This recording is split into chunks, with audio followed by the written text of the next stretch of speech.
சின்ன வயசுலேருந்து எனக்கு செல்ஃப் டவுட் அப்படிங்கிறது அதிகமாகவே இருந்திருக்கு. என்னோட எபிலிட்டிஸ் மேல, என் மேலேயே என்னால இதெல்லாம் முடியுமா? இதெல்லாம் நடக்குமா? அப்படின்னு. ஏன் இப்போ ரீசென்ட் டைம்ல கூட என்னால வந்து வீடியோஸ் நல்லா போட முடியுமா? தொடர்ந்து போட முடியுமா? ஏன் என்னால கன்சிஸ்டன்ட்டா போடவே முடியல? பிகாஸ் எனக்கு அந்த அளவுக்குலாம் நான் வந்து ஒர்த் இல்லையா? என்னால ஃபிசிக்க மெயின்டெயின் பண்ண முடியுமா? என்னால என்னோட மென்டல் ஹெல்த்த ப்ராப்பரா மாத்த முடியுமா? என்னால இந்த பார்ன் அடிக்ஷன் இல்ல அடிக்ஷன்ஸ்லேருந்து வெளிய வர முடியுமா? இப்படி நம்பர் ஆஃப் செல்ஃப் டவுட்ஸ் எனக்குள்ள இருந்திருக்கு.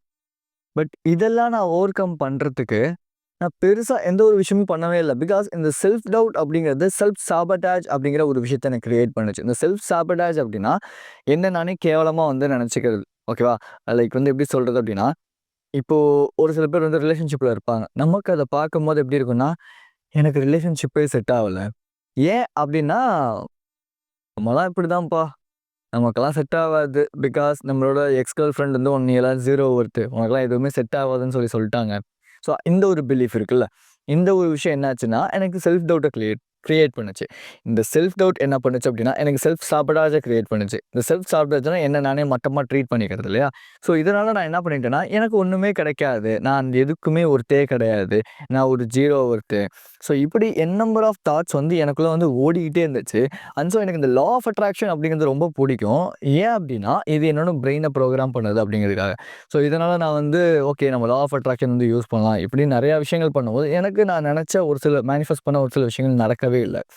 நான் இத பத்தி நெறைய ரிசர்ச் பண்ணேன். நெறைய ஆர்டிகல்ஸ் படிச்சேன். நெறைய புக்ஸ் படிச்சேன். நெறைய கோர்சஸ் எடுத்து பண்ணேன். அதுல எல்லாத்துலயுமே அவங்க சொன்ன ஒரே ஒரு விஷயம், செல்ஃப் டவுட் இருக்கு அப்படின்னா, இது வந்து ஒரு பிளாக் மாரி இருக்கும். நீங்க மேனிஃபெஸ்ட் பண்றதோ, இல்ல நீங்க வந்து இந்த விஷயம் எனக்கு வேணும்னு நெனைக்கிறதோ, இல்ல விஷுவலைஸ் பண்ணா கூட, அது உங்களுக்கு ப்ராபப்ளி நடக்கிறதுக்கான வாய்ப்புகள் ரொம்ப ரொம்ப கம்மியா இருக்கு. அப்ப இந்த செல்ஃப் சாபடேஜ் அப்படிங்கிறதையும், இல்ல செல்ஃப் டவுட்டையும் வந்து ஓவர் கம் பண்ணணும் அப்படின்னு சொன்னாங்க.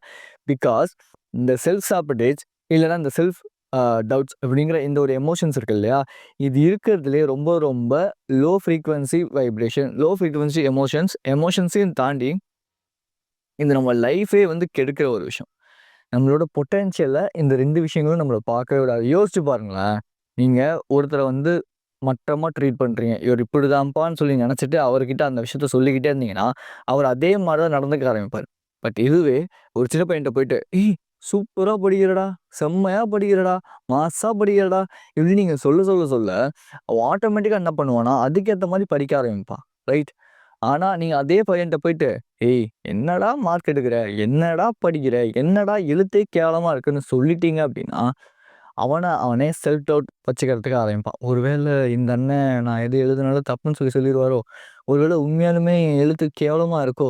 இப்படி நம்பர் ஆஃப் செல்ஃப் டவுட்ஸ் அவனுக்குள்ள வந்து கிரியேட் ஆக ஆரம்பிச்சுரும். அப்போ இந்த செல்ஃப் டவுட் அப்படிங்கிறது இருக்கிறதுலயே ரொம்ப ரொம்ப மோசமான விஷயம். ஓகே. ஸோ இங்க யாருமே உங்கள புடிச்சு ஹோல்ட் பண்ணவே கிடையாது. பட் இங்க யார் உங்கள ஹோல்ட் பண்றா அப்படின்னா, you. The only you. Your mind. உங்க மைண்டுக்குள்ள ஓட்டுறீங்க இல்லையா? நெறைய டாக்ஸ் இப்படிதான்ட்டு. ஒருத்தர் என்கிட்ட வந்து கேட்டாரு.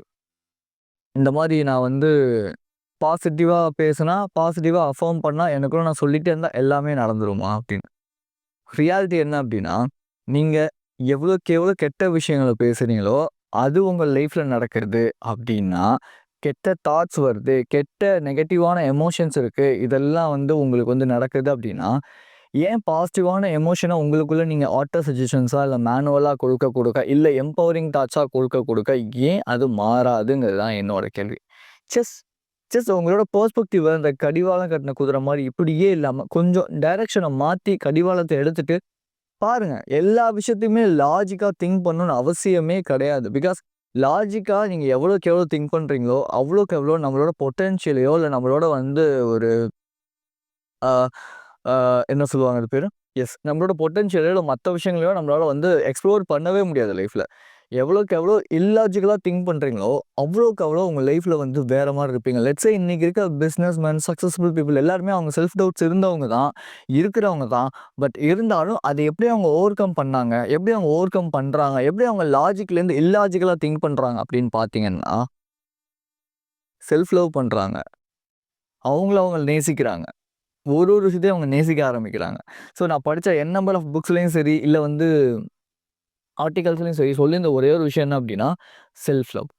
நம்ம கிட்ட இருக்க இந்த செல்ஃப் டவுட்ஸ், செல்ஃப் சாபடாஜ் அப்படிங்கிற இந்த மாதிரியான விஷயங்கள ஓவர் கம் பண்றதுக்கு செல்ஃப் லவ் அப்படிங்கிறது தான் ரொம்ப ரொம்ப இம்பார்ட்டண்டான ஒரு விஷயமா இருக்க போகுது, ரைட்?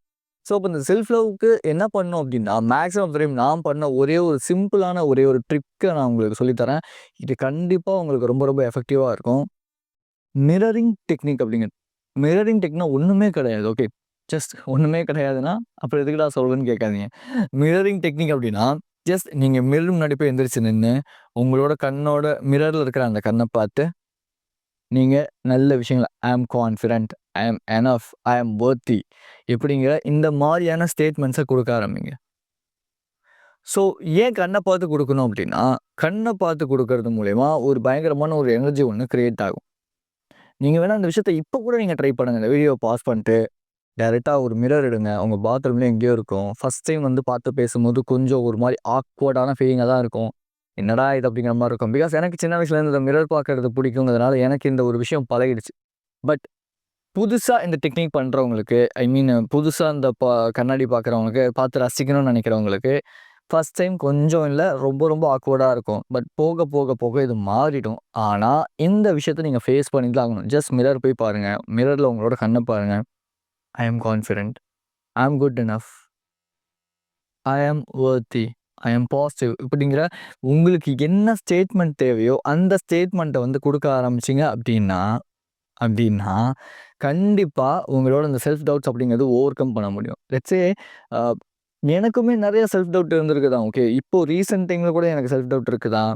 பட் இருந்தாலும் இத ஓவர் கம் பண்றதுக்கு அதாவது எனக்கு ரிலேஷன்ஷிப்ப பொறுத்தவரை என்னால முடியாது அப்படிங்கிற எனக்கு வந்து செட் ஆவாது. ஏன் செட் ஆவாது? ஏன்னா நான் இப்படி இருக்கேன், அப்படி இருக்கேங்கிற ஒரு செல்ஃப் டவுட் எனக்கு இருக்கு தான். பிசினஸ பொறுத்தவரையும் ஒரு சில செல்ஃப் டவுட்ஸ் இருக்கு தான். பட் இது எல்லாத்தையுமே ஓவர் கம் பண்றதுக்கு மிரரிங் டெக்னிக் அப்படிங்கிறது தான் எனக்கு ரொம்ப ரொம்ப ஹெல்ப்ஃபுல்லா இருக்கு. Just go and see the mirror and tell the positive things about yourself. Maybe உங்ககிட்ட இருக்கிற விஷயங்கள விட, உங்களுக்கு வேணுங்கிற விஷயங்கள நீங்க அஃபர்மேஷன்ஸா குடுக்க, அந்த நாள் ஃபுல்லா அந்த விஷயத்த பண்ண, அது உங்க லைஃப்ல ஒரு பெரிய பெரிய இம்பாக்ட்ட கிரியேட் பண்ணும். அதுதான் உண்மையும் கூட. நீங்க வந்து, இதெல்லாம் நடக்காதுடா, இதெல்லாம் முடியாது அப்படின்னா யோசிச்சு பாருங்க. என் லைஃப்ல நான் ரொம்ப ரொம்ப மோசமா இருந்திருக்கேன். என் லைஃப்ல ரொம்ப ரொம்ப மோசமான விஷயங்கள நான் அதிகமா பண்ணியிருக்கேன். பட் ஆனா இன்னைக்கு எனக்கு வந்து புக்ஸ் படிக்கிறதுக்கு ஒரு ஹெல்ப் பண்ண ஒரு விஷயம். என்னால முடியுங்கிற தன்னம்பிக்கைய குடுத்த ஒரு விஷயம். நான் சூப்பரா இருக்கேன்டா, மாஸா இருக்கேன்டா அப்படின்னு சொன்ன ஒரு விஷயம். இன்னைக்கு நான் வந்து நடந்து போனா கூட என்ன 4 பேர் திரும்பி பார்க்குறாங்க. இதெல்லாம் எனக்கு ஒரு மாரி வித்தியாசமா இருக்கு. பட் ஆனா இந்த கான்ஃபிடன்ஸையும் இல்ல இந்த ஒரு விஷயத்தையும் குடுத்தது என்னவோ என்னோட செல்ஃப் லவ் மட்டும் தான். நெறைய பேர்ட்ட வந்து நான் வந்து மத்தவங்கள லவ் பண்ணி மத்தவங்க நேசிச்சு என்ன நான் நேசிக்கவே மறந்துட்டேன் சொல்லப்போனா. பட் திரும்பியும் அந்த ஒரு விஷயத்த நான் கொண்டு வரும்போது, என்ன நான் நேசிக்க ஆரம்பிக்கும்போது, என்னையே நான் வித்தியாசமா பார்க்குறேன்னு வச்சுக்கோங்களேன். என்னோட கண் எனக்கு ரொம்ப பிடிக்கும். என்னோட கண்ணு குட்டியா தான் இருக்கும். ஆனா எனக்கு ரொம்ப பிடிக்கும். அது ஏதோ ஒரு மாரி எனக்கே ரொம்ப எனக்கு பவர் குடுக்குற மாரி இருக்கும். என் மூக்கு எனக்கு ரொம்ப பிடிக்கும். என்ன நான் ரொம்ப ரொம்ப நேசிக்கிறேன். என்கிட்ட இருக்கிற விஷயங்களுக்கு நான் ரொம்ப நன்றியோட இருக்கேன். நெறைய பேர்கிட்ட அந்த விஷயம் இல்லாம இருக்கு, ரைட்? நெறைய பேர் வந்து ஹேண்டிகேப்டா இருக்காங்க இல்லையா? பட் ஆனா நான் அப்படி இல்லல்ல. எனக்கு கடவுள் இந்த எல்லா விஷயத்தையும் குடுத்துருக்கார்ல. அதுக்கு நான் ரொம்ப ரொம்ப கிரேட்ஃபுல்லா ஃபீல் பண்ணலாம்ல. அத விட்டுட்டு என்கிட்ட இது இல்ல, அது இல்ல. அண்ட் ஸோ இன்னொரு ஒரு விஷயமும் செல்ஃப் லவ் உங்களுக்கு வந்து இம்ப்ரூவ் பண்ணும். கிராட்டிட்யூட். உங்கள பத்தி நீங்க கிராட்டிட்யூட் பண்ணுங்க. உங்கள சுத்தி இருக்கிற விஷயங்கள பத்தி நீங்க கிராட்டிட்யூட் பண்ணுங்க. ஐ அம் சோ மச் கிரேட்ஃபுல். நான் இந்த விஷயத்துக்கு நன்றியோட இருக்கேன். ஏன்னா, இந்த விஷயத்தினால நான் வந்து பார்க்குறேன். ஐ மீன் அது கண்ணா இருக்கலாம். இல்ல வேற ஏதோ ஒரு சில விஷயங்கள் கேமரா, ஃபோன் இந்த ஃபோன்லாம் வந்து நான் படிக்கும்போதெல்லாம் கிடையவே கிடையாது. அப்ப இப்ப ஸ்டூடண்ட்ஸ் நெறைய பேர் நம்ம சேனல் பார்க்குறீங்க இல்லையா? அவங்களுக்கெல்லாம் ஃபோன் இருக்கு. ஸோ, அதுக்கு நீங்க கிரேட்ஃபுல்லா ஃபீல் பண்ணலாம்.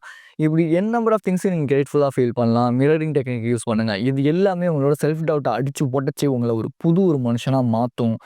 இது கண்டிப்பா நான் டெஃபினட்டா சொல்றேன். பட் இது எப்படிப்பா மாத்தும்? உடனே மாறுமானா, உடனே மாறாது நண்பர்களே. உடனே மாறவே மாறாது பிரதர்ஸ் அண்ட் சிஸ்டர்ஸ். உடனே மாறாது. But it take time. சில பேருக்கு சீக்கிரம் இப்ப எனக்கெல்லாம் வந்து சீக்கிரம் இந்த டெக்னிக் பண்ணும்போது எனக்கு சீக்கிரமான ஒரு ரிசல்ட் இருந்துச்சு. லைக் 2 டேஸ்லயே ஒரு பயங்கரமான ரிசல்ட்லாம் இருந்துச்சு.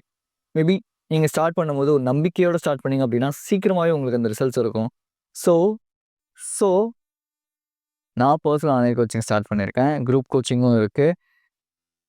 லிங்க் கீழ குடுக்குறேன். ஷெட்யூல் பண்ணிக்கோங்க. இந்த மாரி நம்பர் ஆஃப் மைண்ட் செட் ரிலேட்டடான ப்ராப்ளம்ஸ்க்கு நான் கோச் பண்ணிட்டுருக்கேன். ஸோ உங்களுக்கு இன்ட்ரெஸ்ட் இருந்துச்சுன்னா, நீங்க லிங்க்ல எனக்கு வந்து ஷெட்யூல் பண்ணிக்கோங்க. So be strong and stay positive. This is கேஜான். ஸோ இன்ஸ்டாகிராம் ஐடி இருக்கு. அதுவும் ஃபாலோ பண்ணிக்கோங்க. I will see you in this informative video and thank you for வாட்சிங் my video. I love you guys.